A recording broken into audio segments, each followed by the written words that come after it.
All over the place. Okay. And we're live. We're live. Okay. Hello and welcome to Basements, Faults, and Catapults. I'm one of your hosts, And I'm Aaron. Trevor. Oh, And he's Trevor. I guess I am. I got a little bit ahead of myself there. Want to start over? Yeah! Hello and welcome to Basement, Faults, and Catapults. I'm one of your hosts, Aaron. And I'm Trevor. And here we're going to be looking at games, genres, and the things we enjoy in gaming. And to do that, we're going to randomly select a genre each episode. And we'll give a brief rundown of that genre. And then we'll select 2 games. One of these games will be the absolute best in show, while the other, for whatever reason, is not so good. The catch, and what we hope will be the fun part, is that neither of us will have played, or at least played heavily, the titles the other has selected. Yeah, so we're going to be taking those titles, the best and the worst, and then we'll divide it up. We'll give it an hour of playtime, meet back up, and chat about our experiences. That's when we'll give our own opinions of the other's game, celebrate where we agree, and refrain from murdering each other where we disagree. After all, not everyone can have a perfect opinion. No, and that's it. We hope that you'll join us, listen in, and maybe be inspired to try a few titles along the way. Or, let us know exactly why our opinions are trash. Thanks for joining us. And remember, Mel Gibson is what women want. That is a movie he was in. I was like, he's not. He's not. He's categorically not. It's actually kind of ironic that he was the lead in that movie. Right? Yeah, it was pretty funny. Was it with Helen Hunt? Because he and Helen Hunt actually have a pretty good relationship. Yeah, their on-screen chemistry was great. Yeah, and he was in that one movie. She did The Beaver. Yep. Yeah, that was an odd movie. It was odd, but it was heartfelt. It was good. It was. And I may catch a little flack here, but Mel Gibson is not a bad actor. No. He's just not a great person. He's just a problematic human being at times. And and there's that constant thing of like separating the art from the artist. Yeah. Right? And you have to. I think you have to for a lot of places. I think there's sometimes that maybe it's not a very good thing, and you kind of have to cut out the art, but you can't just throw out the art. I mean, art is art is art. I think, kind of have to appreciate it. And speaking of art, today we're going to be looking at all kinds of art. Yeah, because video games are art, people. And anyone who tells you differently is probably trying to convince you also don't own the things you buy. Yeah, exactly. Video games are Ubisoft. Such a combination of art too, like graphics and artistry and drawings and sketching and then the music, audio, which we've talked about time and time again. Yeah, the writing, just really important stuff. And if you hear like these weird chirp sounds, that is Orange demanding his attention. I gotta kick our feline co-host out for a minute here. Oh, Orange looks absolutely betrayed, ladies and gentlemen. Protesting the cruel world which he is forced to live in. 9 times out of 10, he just wants to be pet, but he literally sits on my lap every hour of the day that I'm home. Oh, so he's just a guttlebug. He's an old guy. He's an old guy. I'm becoming an old guy. Yeah, and when I get to be an old man, I too would probably just want to sit on the lap of someone I love and just be pet. I think that'd be nice. Yeah, I think that definitely would, right? I think that'd be... life as a cat. Yeah.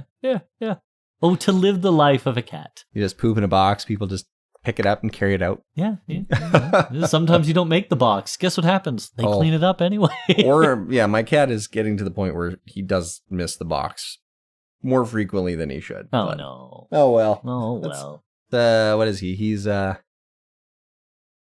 over than 10. He'll be 17 soon. Holy. So, yeah. 15 is ancient, so... He's an old boy. He made it to 17. Good for him. He's well loved.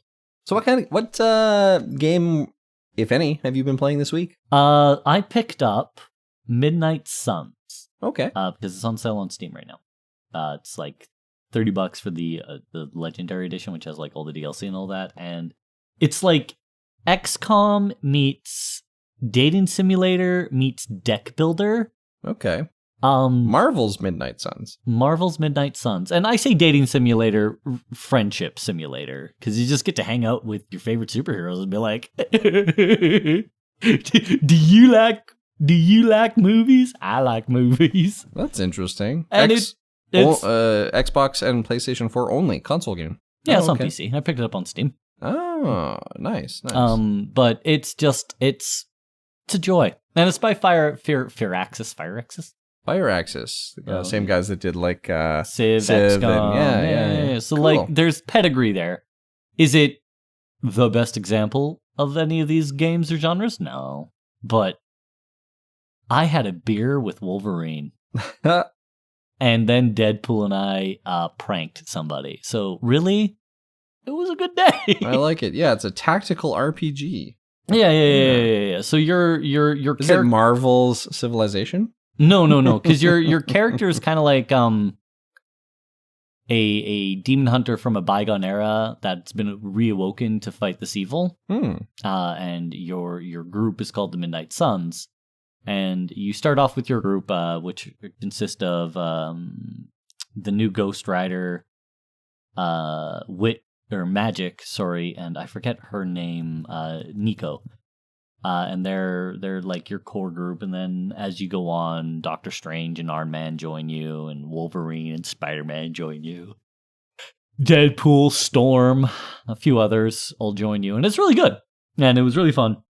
And I love it. It's again, I'm not going to sit here and tell you that it is the absolute best example of the genre. It's cheap and cheerful. It's $20. But it's cheap and cheerful. It's fun. And yeah, if you look the Legendary Edition, which is the one you should grab, it's like $10 more, and it's got all the DLC.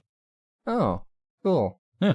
Well, I'm going to add it to my cart, and I'll look at it later. I think for $30, I mean, what grabbed me is when I was reading that you get to create a character called the Hunter, and you get to choose from 40 different superpowers. That is your BYOC, build your own character. Yeah. That is the hunter is the demon hunter. And what's really interesting about choosing the powers is it's a deck builder. So you go into combat with 3 heroes. Yeah.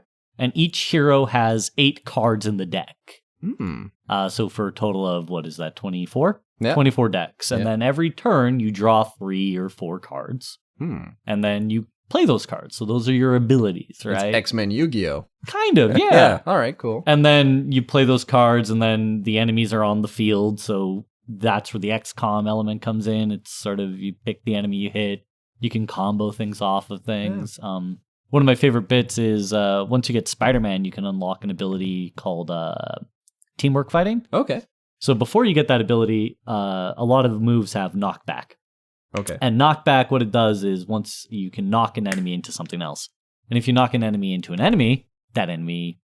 They get disrupted. That new enemy also gets hurt a little bit. Yeah. But if you knock an enemy into a teammate, the teammate gets hurt until you unlock team fight tactics. Then you knock an enemy into a teammate, and the teammate beats the out of the enemy, and it's so fun. It's like an alley-oop. Yeah. So like basically you just have Spider-Man, because Spider-Man has a lot of knockback moves that don't do any damage. Yeah.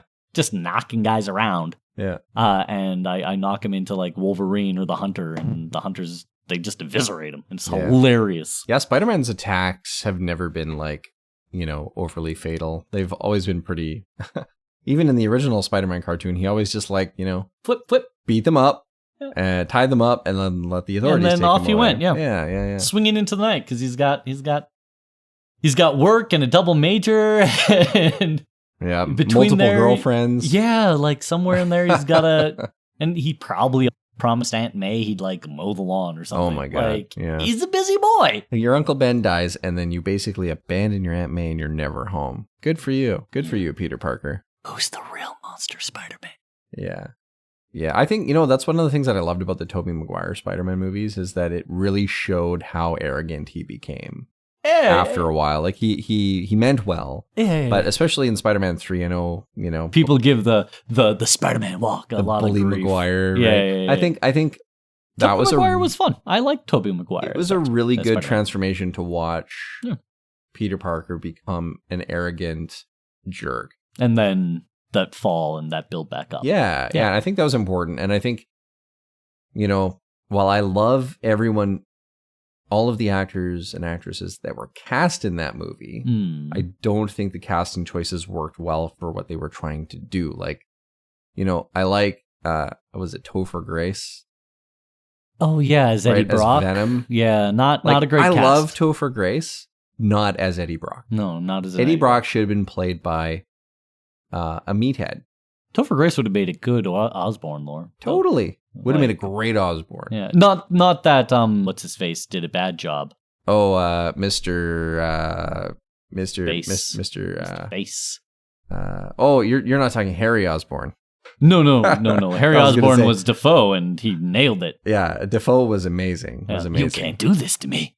Yeah, you can't do this to me. Do you know how much I've sacrificed? Come here, Peter. Yeah. Good. Yeah, no, his buddy was his friend was Harry. Right. Sorry, Norman Osborn. Norman Osborn was Willem Dafoe. Harry Osborn was. He whose name shall not be spoken. I can see his face. Yeah, and it's a good face. There's a lot of inappropriate things that could be said about him too. Oh no! Oh my goodness! He's super problematic. Oh, super just problematic. Blanket statement. Just keep it in your pants. Yeah. It's funny because I can't even remember his. The name is like in my brain, but I can't get it out. It's not here. He did the Room documentary. He and Seth Green were in the Seth Rogen were in the interview together. He was played by James Franco. Yeah, James Franco's super no bueno. No bueno? Oh, he's canceled, man. He is so canceled. He got canceled, hey? Yeah, like even Seth Rogen and won't even really do anything with him anymore. Dang. It's unfortunate. I mean, yeah. Anyway, I think Topher Grace would have done great in the Harry Osborn role as well. So, though I don't care, and we will fight over this.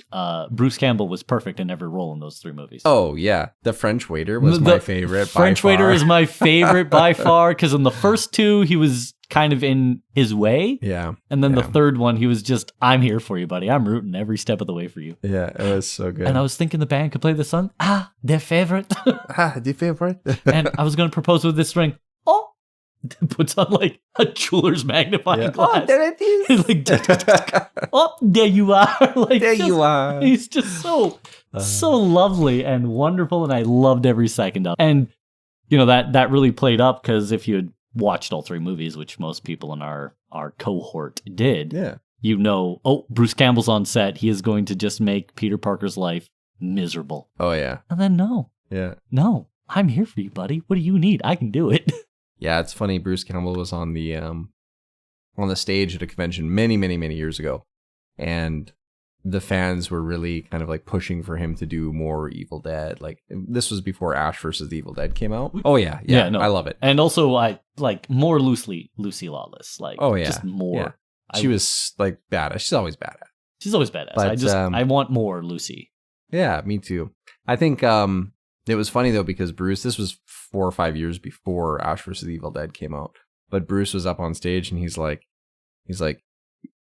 yeah, come on, you guys don't really want to see like an old guy like me like punching and kicking. And he does like some punches and kicking on stage, and he's like, you guys don't want to see that, and the crowd's going wild for it, right? It's absolutely. And I think there was enough conventions where he's like, yeah, maybe I should return to Ash as the role. I mean,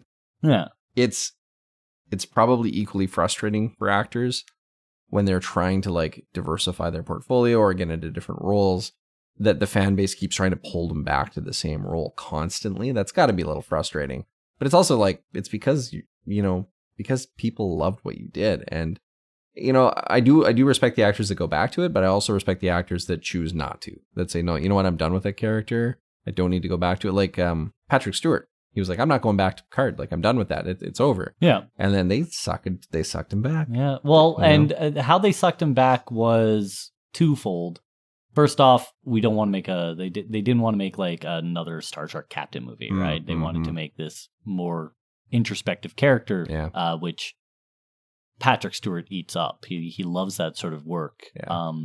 The second way they got him was they basically went, here's the skeleton, you fill it in.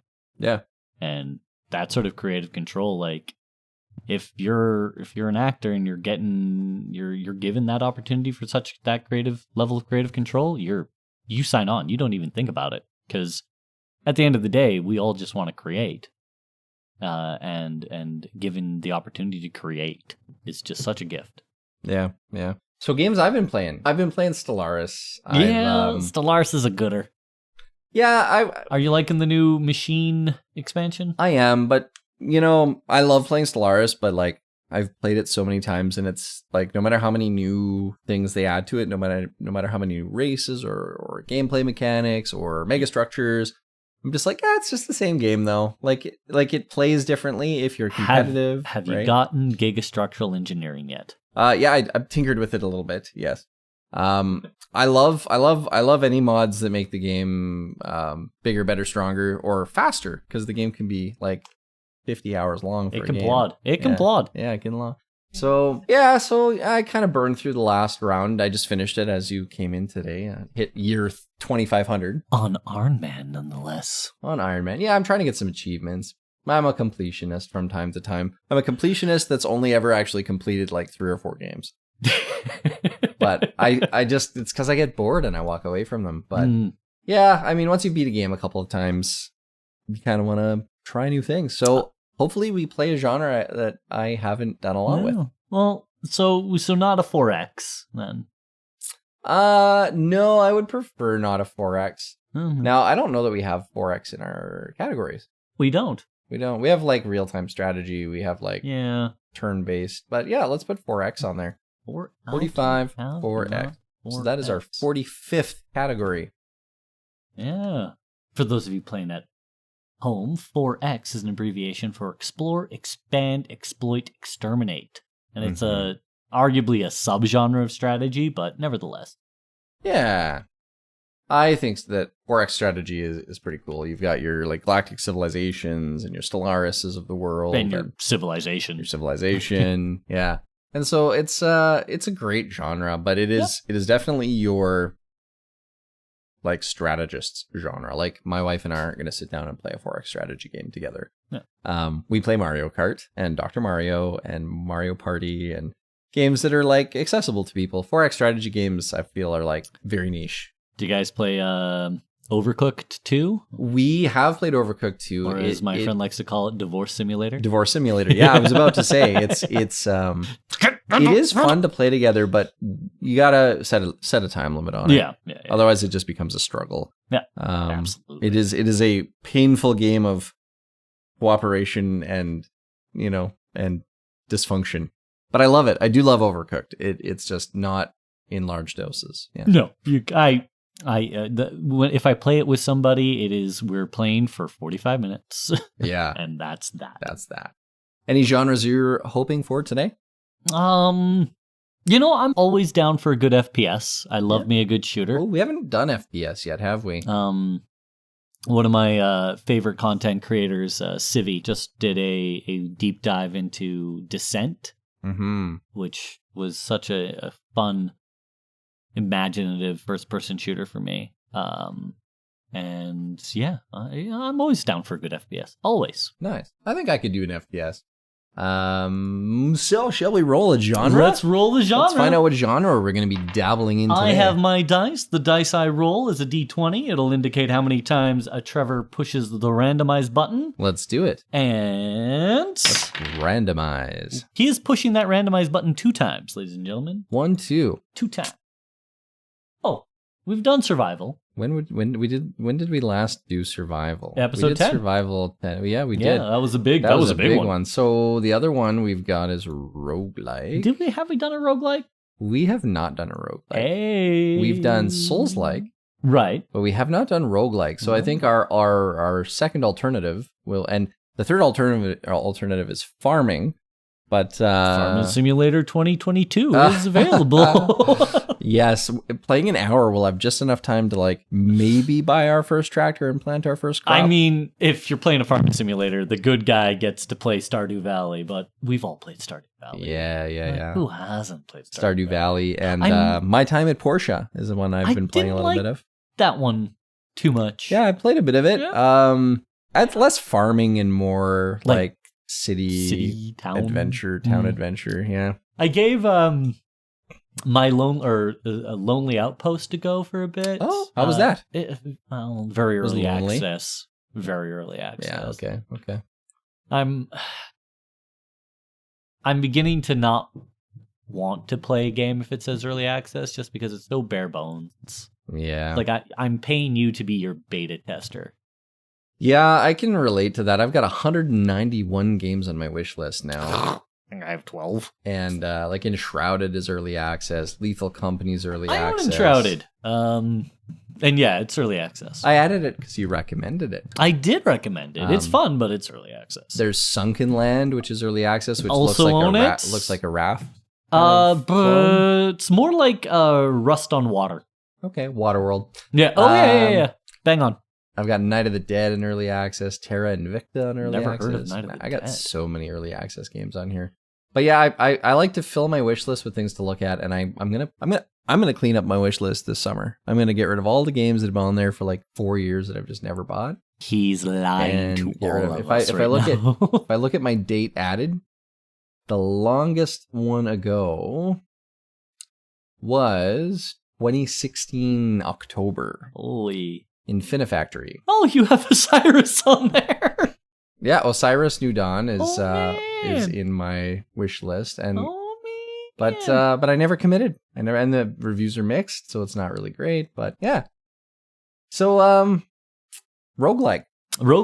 Yeah, what do you know about the roguelike genre? Well, I know it's called roguelike based off of an old what were the terms? Scud games called Rogue. And roguelikes are quite often very punishing. Permadeath is a real thing. But there's also an aspect of meta progression. So just because you died on the run doesn't mean you've lost. You've died, yes, but you've earned some form of meta progression that allows you to purchase upgrades or gain an advantage for your next run through. I'm a big fan of Gungeon or Gungreed. Or Dungreed. Dungreed and Neon Abyss are both really great examples of the roguelike genre for me.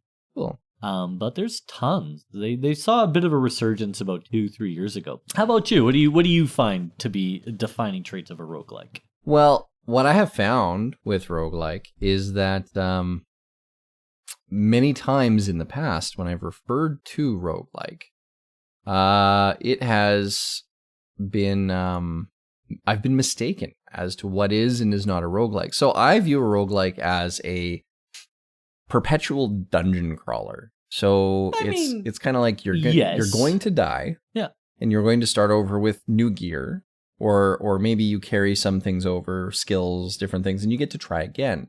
Yeah. And so sometimes I get them confused as something like a looter, where I think like, oh, Diablo's a roguelike. Well, it's not a roguelike. It's a dungeon crawler, right? Diablo's a loot simulator. Yeah, it's a loot simulator. Yeah. And I love loot simulators. Not so much Diablo anymore, but Sunless Sea that you had me try the other day is I believe considered a roguelike. It has roguelike elements be sure, but I would live, die, repeat. Yeah, right? I wouldn't characterize it as a roguelike. But an argument could be made, absolutely. Loop Hero. 100% a roguelike. Loop Hero's a roguelike, and it's actually kind of fun. It's kind of like a little bit of an idle game, deck builder roguelike. So I have played that a little bit. Risk of Rain 2 is for sure a roguelike. Absolutely. And I hate it. Really? I love it and I hate it. I'm terrible at it. I need help. I can't pass the first level on my own, and I don't get to carry any perks over. So every time I die, it's just like perpetual craziness. I really enjoyed Dungreed. Yeah, Dungreed. I'll have to give it a try. Dungreed is one of my favorite roguelike. I'll have to give it a try. Is Don't Starve? No, Don't Starve's a survival. Don't Starve. It's not roguelike at all. 100% survival. It's funny because when I search roguelike in Steam, these are the ones that come up. But really, Don't Starve. Roguelike just needs to. Steam just needs to get their categories a little bit better managed. They need to get on that. It needs to be a little stricter. Yeah, they need to be on that. But so let me just see this dungeon. Dungreed. Dungreed. Dungreed. Okay, Dungreed. Cool. Yeah, really enjoyed it. The Binding of Isaac's another roguelike. Action roguelike. Okay. Yep. Kind of looks like Castlevania. Castlevania, Metrovania influences for sure. Nice. I really enjoyed Dungreed. A lot of fun. Very cool. Yeah.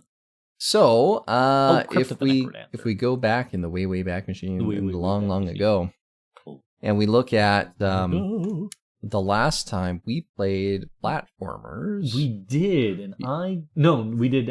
We did 0 hour Steam time last time, and then the last time was RTS. Mm-hmm. The last time we did good and bad, you played Ori and the Blind Forest. Oh no, RTS was good bad. I got the bad game with Spellforce 2. Oh yeah, I missed episode 13. There we go. Yeah, my brain is like, I don't see it. I don't want to play the bad. No, it is. You're right. It is my turn to play the bad game because I got to play Dawn of War last time. So we are roguelike. Roguelike. Yeah, roguelike. All right, so I get to play bad roguelike. And I get to play good roguelike. Yeah. So have you played Loop Hero? No, I have not played Loop Hero. Because Loop Hero is very positive, and it's one that I have experience with, and I actually enjoyed. I enjoyed its. I enjoyed its loop. Because it's a loop. I hate you. Risk of Rain 2 is actually very positive. Okay, yeah. Have you played Mothergunship? No, but that sounds fun. I think I'm going to get you to play Mothergunship. Mothergunship. Mothergunship. Mm. Yeah. Let me check out the store page for that one. Oh, she's not a cheap game. She's not cheap. She's fun though. Yeah, I mean, I own it, so you could always play it on mine. There you go. I'm a big believer that while roguelike should not be expensive, or like they shouldn't be expensive, I guess, is the end of the day here. And you, my friend, are going to play Red Horizon. Red Horizon. Okay, let me take a look at Red Horizon. Man, Loop Hero is actually like $20. Wow, okay. It just doesn't look like a $20 game, but... See, and like $20 is kind of my cutoff. If it costs more than $20, I'm starting to expect. Yeah, ooh, mostly negative. Yeah. Ooh. Looks like Asteroids meets roguelike. It does. It's kind of like... Yeah. I'm very excited for the controls, just watching the video, the controls look horrendous. Yeah. Wow. I'm seeing the control scheme. I'm seeing like the... It looks extremely simplistic. And I'm also thinking it's like a solo dev kind of thing. Okay, yeah. But somebody put on here such a great pick up and play roguelike, different to any of the games they've played, but everybody else kind of says it sucks. So, yeah, I'll give it a try. Let's install it. I'm playing what again? So you can play it on mine if you'd like. Okay, what is it? You're going to be playing Mothergunship. Okay, we'll do the hot swap. Let's do the hot swap. All right. I've installed Red Horizon. Beautiful. Here's our pause. Well, you look like you're having some fun. And we are done, aren't we? We are at the end. We are. All right. I think I can. Unfortunately, we are at the end. Yeah, I can just of give our up. Gaming sesh. So you got to play Mothergunship, which was, and you got to play Red Horizon. Red Horizon, yes.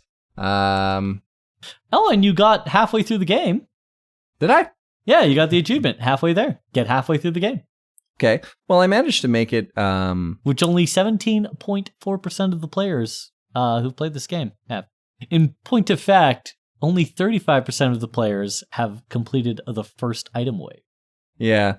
So. Oh yeah. Okay. I mean, the game is. Do you want me to get into it? Yeah. Save the best for last, as it were. We're here. All right. Well. Yeah. So Red Horizon. There's not much to it. It looks like you're in a little spaceship that looks like the little Red Among Us guy.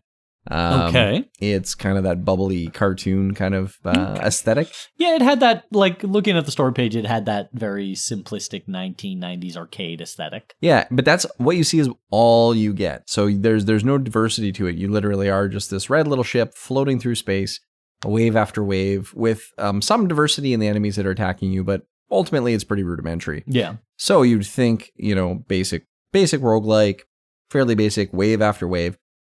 The controls, really challenging. Moving the ship around, you can only shoot forwards. Okay. The ship can move forwards or backwards, and you can turn. So that takes a little getting used to because it's not very, kind of turns like a refrigerator. So it's not super great, and you don't move very fast. And actually, all the little guys that are shooting at you move just as fast as you do. If they get too close to you and they bump into you, you lose a health. If they shoot you, you lose a health. I see. They have varying degrees of health. So sometimes 1 bullet will kill them, sometimes 3, sometimes 4. And you get little power-ups after every, I think it's like every 3rd or 4th wave, 5th wave, you get some power-ups. You also get shields. So you start with 3 health hearts and 1 shield. And you can get up to like 9 health and 9 shield if you get power-ups and other different things that drop. You can unlock shooting, like you can shoot 3 bullets kind of straight. So if you've ever played like Super R-Type or the Gradius games from the days of old, it's kind of like that. Very arcade. I wouldn't call it a side-scrolling shooting spaceship game. It's more of kind of like the enemies come at you from all directions. Okay, so asteroids in that respect. Yeah, more asteroids like. And yeah, I mean, ultimately, I didn't totally hate it. The first couple times I did Wave 1, I wasn't super happy about it. I was like, man, this game sucks. It's too hard. But as I kind of got used to the control scheme, and I got one upgrade that let me shoot forward and backwards at the same time. And even though it was only 1 bullet forward and backwards, it allowed me to run away from ships and shoot at them as I was running away. Yeah, that's a game changer. Yeah. So the different upgrades were cool. I made it to like Wave 3 a couple times, and then I couldn't make it past Wave 1 again. I got really good at beating Wave 1. So, I mean, for the hour that we played, I started making it fairly consistently to like Wave 5. Yeah. Depending on my upgrades, I could get to Wave 7. Wave 7 was like insane. Then you get to Wave 8. And I thought for sure I wasn't going to make it past Wave 7, but I got to Wave 8 and I'm just being bombarded with enemies from left, right, top, bottom. And I'm like, oh my God, I'm not going to survive. There's no way I'm going to survive this. Yeah, Wave 8 is as far as I made it. So if I made it halfway through with the achievement, it means there's probably 16 waves total. But I don't think anyone's, I mean, I'm going to be very, very out on a limb here and say I don't think anyone's beat all 16 waves. Because Wave 8 was already pretty intense. I mean, if you got the right power-ups, let's say you got like the 9 lives power-up and you got like the max shields power-up where you had tons of shields and tons of health, you could probably do levels, get to Wave 16. But you would need better upgrades to your damage, to your shooting, and better shooting types. 11.5% of the people who have played this game have beaten the game. 11.5%. I am impressed. I would have expected it to be lower. 12% have gotten to the boss. So somewhere between the boss and the end of the game, 0.5% of the population dropped off. Fair enough. I mean, you know, it reminds me of games like I said, I mentioned Super R-Type and Gradius. Yep. UN Squadron was one of the ones that I enjoyed for... Throwback. Yeah, UN Squadron. That was a rental that I got from the little corner store where I lived in the country and played on my SNES. Man, shout out to those little... predominantly they were run, especially here in Canada, they're run by the Asian family in your small town. And they ran the corner store and the only Chinese restaurant in town. Typically. And just a shout out to them. They were such an important part of the community, like that corner grocery store, man. Yeah, I rented most of my games from there, and yes, UN Squadron was similar to that roguelike in a way. You get upgrades as you go, and if you die, you go back to the beginning of the level, but you still keep some of your progression until you hit, start, stop, continue. So it reminded me of that a lot, and UN Squadron was the first game like that I beat. I actually made it to the end after renting it maybe 2 or 3 weekends. And so yeah, ultimately, is it a great game? No. Is it a game I'm going to recommend? Well, let's go through the different things I might rate it on, and we'll kind of go from there. Yeah. So graphics and art. You're a spaceship floating through space. Woo! It's about as bare minimum on graphics as it needs to be. It's not extremely horrible, but it's not extremely good. I'm going to give it a 6 out of 10 just because it didn't really... It was good enough for what they were trying to do, but it wasn't really anything special. I think they could have spent a little more time on it. And again, it's a free-to-play game. They probably spent a weekend to develop it. a lot of work did not go into this game. A lot of work did not go into this game. Oof. It didn't. No, I mean, they made Surgeon Simulator at like a competition in like a day. Yeah, the Game Smash or something like that. Yeah, exactly. And that was like 3D with tons of complicated little things and weird control scheme, and but absolute shenanigans. And shenanigans. This game has none of the shenanigans. So that brings me to music. Oh, did it have music? It did have music. Oh, nice. And it was kind of a really cool little, like, the little 8-bit, like, right? And I thought that was pretty cool until it repeats about every 45 seconds, the same exact thing over and over and over. It's enough to drive a person mad. You need to have some variety in games when it comes to music. Yeah. So again, one of those games I would probably just turn the music off because it did get maddening after an hour listening to the same audio loop over and over and over again. Yeah. It's just do better, people. Do better. So have 3 songs. Put them on loop. That's fine. Right. So I'm going to give it a 2 out of 10 because I like that style of music. I just think they need more variety than a single loop. Fair enough. Yeah. And for all the game developers who are sitting there going, well, music takes time and money. There's slews of free sample soundtracks out there. I forget the man's name, but he's been on more soundtracks than anyone in the world because all of his is free. Yeah. You can just go to his website, grab it. Yeah. And he wants you to. Yeah, there's lots of fair use and free use stuff that's available online. So no, don't give me that. Yeah, you could have tried for another hour to get some fair use, free use stuff, and could have had a better soundtrack. But I think in the point of this game, the soundtrack was not it. It wouldn't have mattered. Yeah, the soundtrack was not going to make or break this game. This wasn't the make or break moment. Yeah. Gameplay, it's a game you want to hate when you get into it. But the gameplay loop is very much a roguelike, wave after wave. You die, you go back to the beginning. You don't carry anything over, which I appreciate roguelikes where you carry things over. Yeah, the meta progression we were talking about. Yeah, I think I really appreciate those. This has none of that. So, but do I think I could beat the game if I played it for another 3 or 4 hours? Sure. I would feel some sense of accomplishment from that because the game is challenging. It is, as roguelikes are, challenging. So I don't actually hate the gameplay. Like, we've mentioned this before. We don't like being punished in our games that we're playing. So Souls-like is just a little too punishing at times for our tastes. Yeah. And I mean, there are people out there who love that, who will slam their head against the wall a million times just to have that 1,000,001th time make a crack in the wall. Yeah, I agree. That's not me. I think this game is what you would expect from a roguelike. I don't think the gameplay is very dynamic. I don't think there's a lot to it. So I'm going to give the gameplay like a 6 out of 10. Okay. Hey, that's very generous, really. Yeah, because I saw what he was working with, viewers, and yeah, like it's a very simplistic game. But I come from a day where my first computer games were literally a little tiny little, ampersand and a little tiny the ASCII games. Little ASCII games where I had was the first Rogue. Rogue was an ASCII game. Yeah, so I come from my first space game that I played. Caverns of Cud? Yeah, right? My first space game were these 2 little ASCII character little spaceships with shields, torpedoes, and phasers. And you would fly around. I remember that game. And you had I don't remember what it was called, but it was single player and multiplayer. And stars with the asterisks? Yeah, and stars with the asterisks. And you could actually play with 2 people on the same keyboard. And you could fly around and shoot at each other, 2-player off the same keyboard, which was really cool. So the game was very basic. You shoot at each other. There's nothing else to do.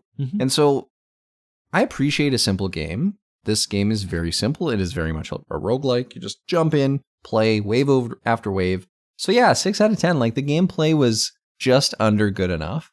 I think with, a few more hours, I'll be fair, a few more days, maybe a couple of weeks worth of, polish and shine and some additional gameplay mechanics and gameplay elements. I think they could have made this easily a 7 or 8 out of 10 game, gameplay wise.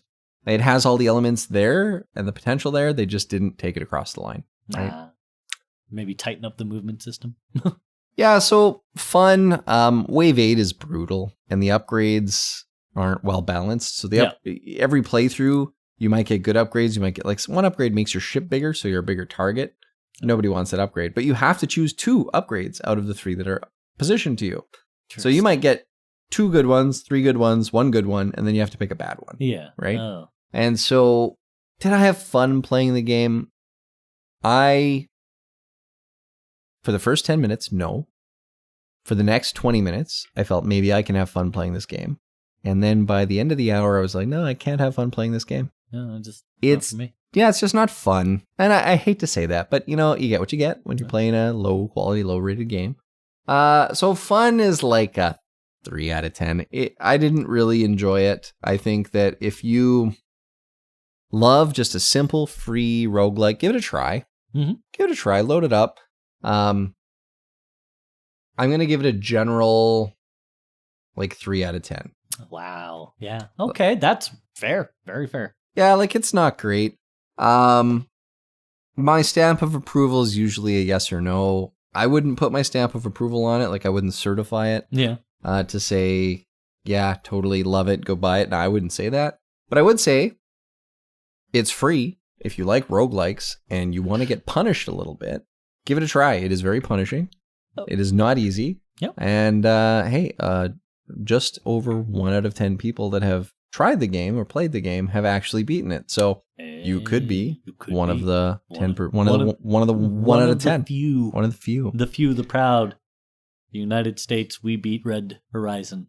Yeah. So if you like just being one of the people that, racks a game and gets it all where it needs to be. There's 4 achievements? Give it a shot. Yeah.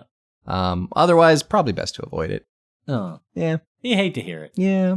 But I saw you enjoying the mother-loving heck out of Mothergunship. Yeah. Oh my goodness. So why don't you regale us into Mothergunship? Oh, to begin, like any good roguelike, you start in action.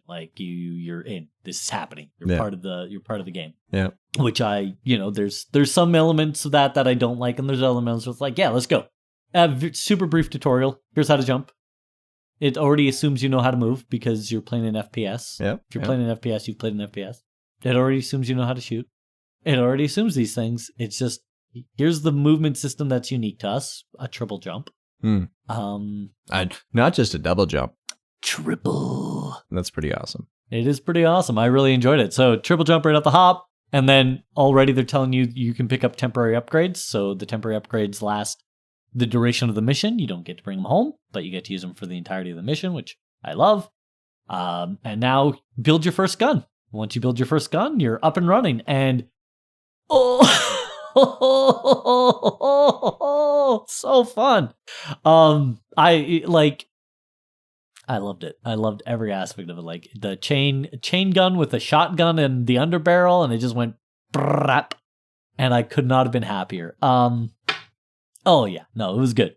Like any roguelike, or at least any roguelike that I enjoy, it had that meta progression. So you brought a bit of it over between levels. In this case, the XP, which you could use to increase your movement speed, increase your health, and increase your jump.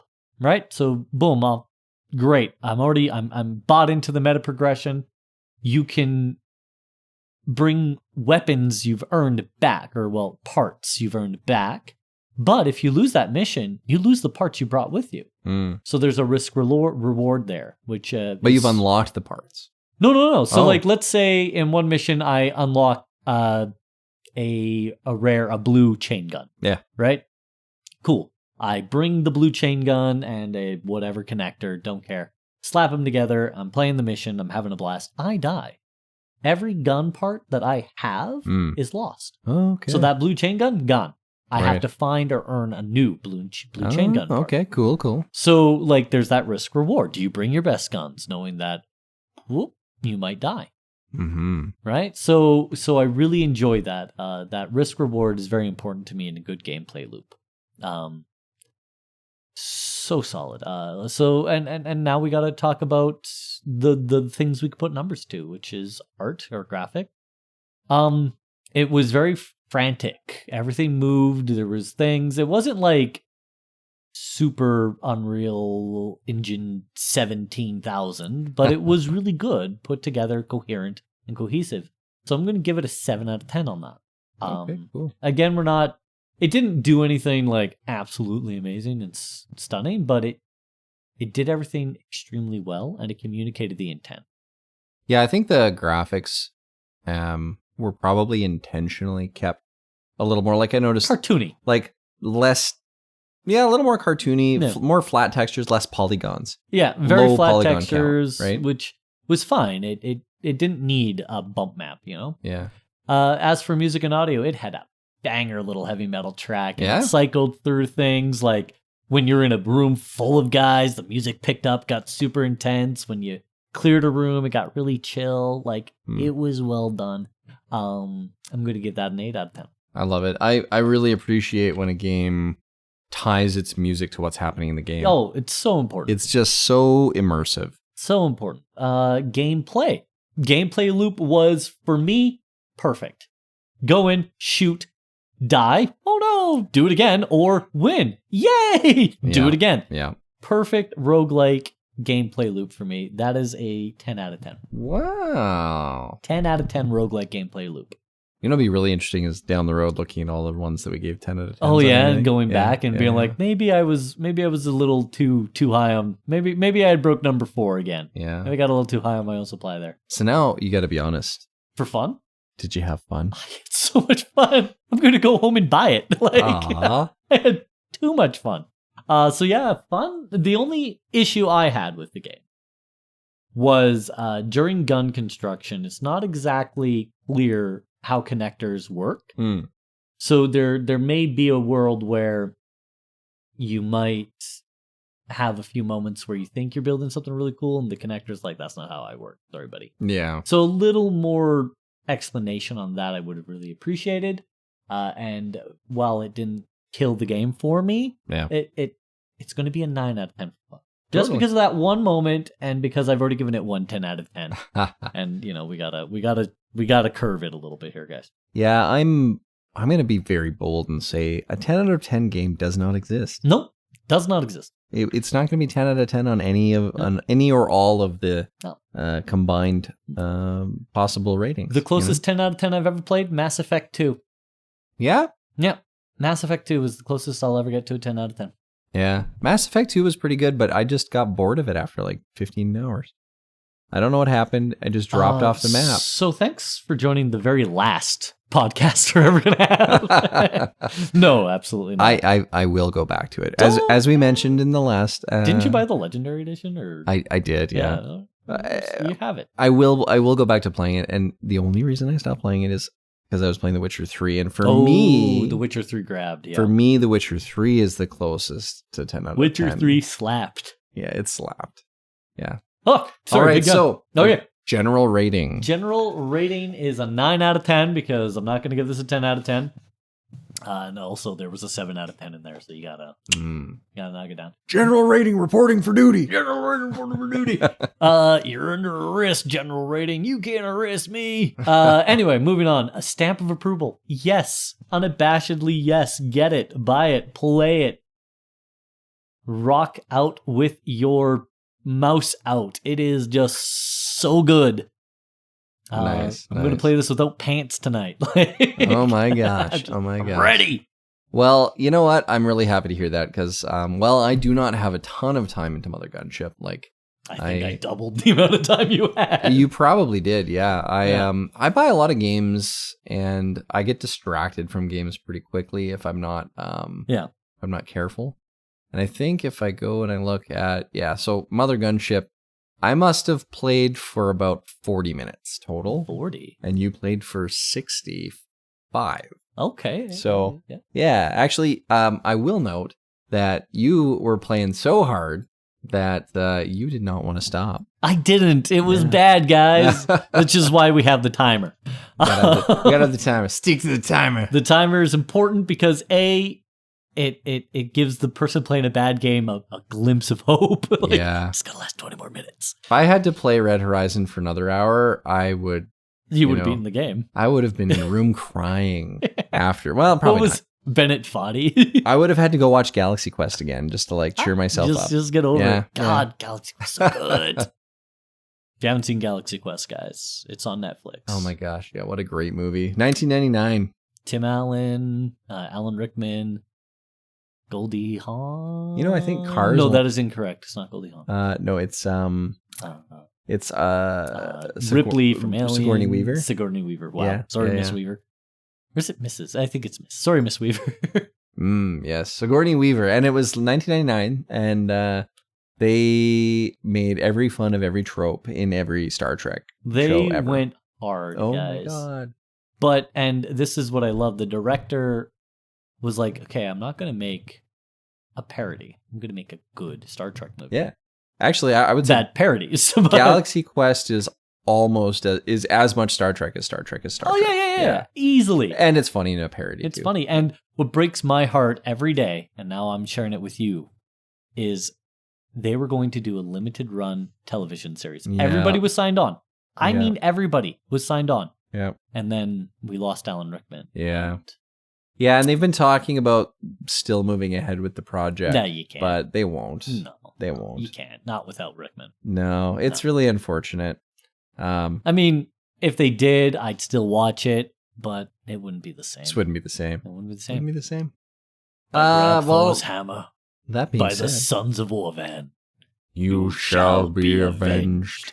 You shall be avenged. Harry Potter. By grab Thor's hammer. Yeah, he's got what that like savings. What to say? Yes. And on that note, thank you all for joining us as always. I'm Aaron. I'm Trevor. And have fun. Good luck. Don't die. Yeah, don't die. Yeah. Bye-bye. Bye.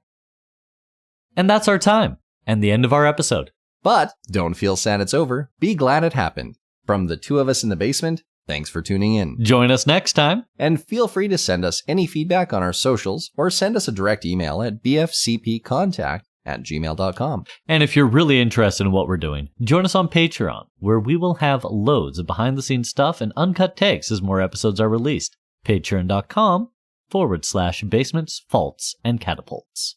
We're always excited to hear from you because we love engagement. We look forward to our next catapult launch and hope you can join us for the ensuing chaos. Good luck. See you next time. As a man who has been through some health issues, I will say, and this is somewhat in jest, but after I see Deadpool and Wolverine together on the big screen, you can die happy. I can die happy. Well, what about the Deadpool Spider-Man team up? You know, the Deadpool Wolverine team up was definitely more what I was looking forward to. The Deadpool Spider-Man team up I definitely want to see. Is conveniently forgetting that there was a Deadpool Wolverine team up. Yeah, no, but I'm talking team up on the big screen, which also happened. What? Yeah, Ryan Reynolds. No, that never happened. Are you sure? That never happened. You positive? No, that never happened. Yeah. No, never happened. Never happened. That wasn't actually Deadpool. Is this kind of like how I'm adamant there are only 3 Indiana Jones movies? Yeah, exactly. There are only 3. There are only 3 Indiana The Crystal Skull was, I think that was an ad campaign for a new kind of vodka.